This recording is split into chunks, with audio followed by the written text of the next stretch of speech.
আজকে আমি আপনাদের থেকে একজনকে গিটারটা দিয়ে দিতে চাই, আমি গিফট করতে চাই।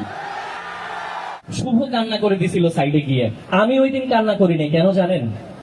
আমি বলতেছিলাম না, ভেনুটা আমার জন্য অনেক স্পেশাল। আজকে থেকে 10 বছর আগে 2016 সালের একটা সন্ধ্যায় এইখানে 10-12 জন মিউজিশিয়ান বসে গান গাইতেছিল। তখন ঠিক এই পাশ দিয়ে দুইটা ছেলে, ওরা মাত্র তখন নতুন গান শুরু করছে, দুইটা ছেলে এদিকে এসে ঢোকার পরে দুইটা ছেলে অনেক সাহস করে, যেহেতু ফোক গান চলতেছে, অনেক সাহস করে এইখানের একজনকে জিজ্ঞেস করছিল যে ভাইয়া আপনারা তো গান গাইতেছেন, আমরা কি বসের সাথে গান গাইতে পারবো?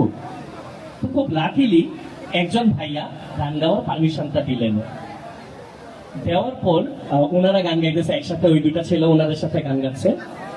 ওই যে বড় গ্রুপটা গান গাইতেছিল, ওরা একটা ব্রেক নিল। এই ব্রেকে এই দুইটা ছেলে সাহস করে চোখ বন্ধ করে জোরে চিৎকার করে একটা গান গাইলো, আমার কাছে তুমি মানে 7,000 ধর। তারপর কি হইলো, যখন চোখটা খুললো, কারণ ওই দুজন তো নার্ভাস, ওরা তখন তাকায় গান গাইতে লজ্জা পায় মানুষের সামনে। চোখ খুলে দেখলো এখানে মানুষজন জড়ো হয়ে গেছে, আপনাদের মধ্যে এত মানুষ না, বাট এখানে অনেক মানুষ জড়ো হয়ে গেছে। গিটারের তারটা ছিঁড়ে গেল। তারপর একটা ছেলে কি করলো, যেহেতু এখানে আরো কয়েকটা গিটার আছে পাশে রাখা, একটা ছেলে হচ্ছে আবার পারমিশন ছিল যে ভাইয়া আমাদের তো তারটা ছিঁড়ে গেছে, আমরা আরেকটা গান গাইতে চাই, ওই গিটারটা কি নেওয়া যাবে? তখন কি হয়েছে জানেন, ওই বড় ভাই পা দিয়ে হচ্ছে হাতটা সরাই দিছে, বলছে যে এই গিটারে হাত দেওয়া যাবে না, এই গিটারটা ধরা যাবে না। এবং যে ছেলের হাতের মধ্যে পাটা লাগছিল ওই ছেলেটাই হচ্ছে আমি। আমার গল্প শেষ হয় নাই। ওই দিন আমার সাথে আমার একটা ভাই ছিল, জিসান খান শুভ, যাকে আপনারা দেখছেন করে করে একদম শুরুতে গান গাইতে। শুভ আমার ছোট ভাই। শুভ তখন আমরা এখান থেকে অপমানিত হয়ে চলে যাই ওই পাশ দিয়ে। শুভ কান্না করে দিছিল সাইডে গিয়ে যে পা দিয়ে মানা করার কি আছে, একটা গিটার ধরলে কি হইতো। আমি ওই দিন কান্না করি নাই, কেন জানেন?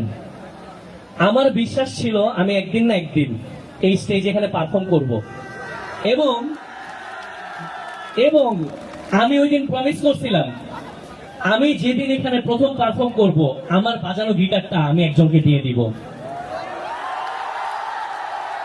আজকে আমি আপনাদের থেকে একজনকে গিটারটা দিয়ে দিতে চাই, আমি গিফট করতে চাই। গিটারিস্ট ছাড়া কেউ হাত তুললে না, শুধু গিটারিস্ট থাকলে হাত তুলে তো অনেকটা বাজায় নিতে হবে, কিন্তু র্যান্ডম সিলেকশন হবে। আমি বলতেছি গিটারিস্ট বুঝছেন, বাজায় নিতে হবে কিন্তু। এই যে নীলগঞ্জি ভাই, আপনি চলে আসেন। আচ্ছা আচ্ছা, হ্যাঁ আপনি আসেন।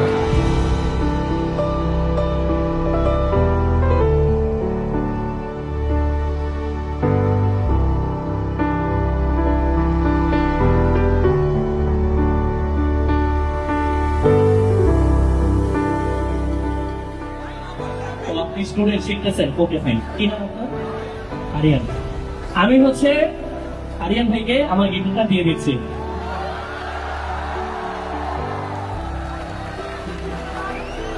এই গিটারটা দিয়ে আমার কিন্তু অনেক গান আমি বাজাইছি, আমার অনেক গানের ভিডিওতে গিটারটা আছে, যত্ন করে রাখবেন। কেন? 10 years ago, I was humiliated on the same stage. But I didn't stop. I kept going. And today, I am back, standing strong, performing again. So why not you? Dream big and keep working for it every day.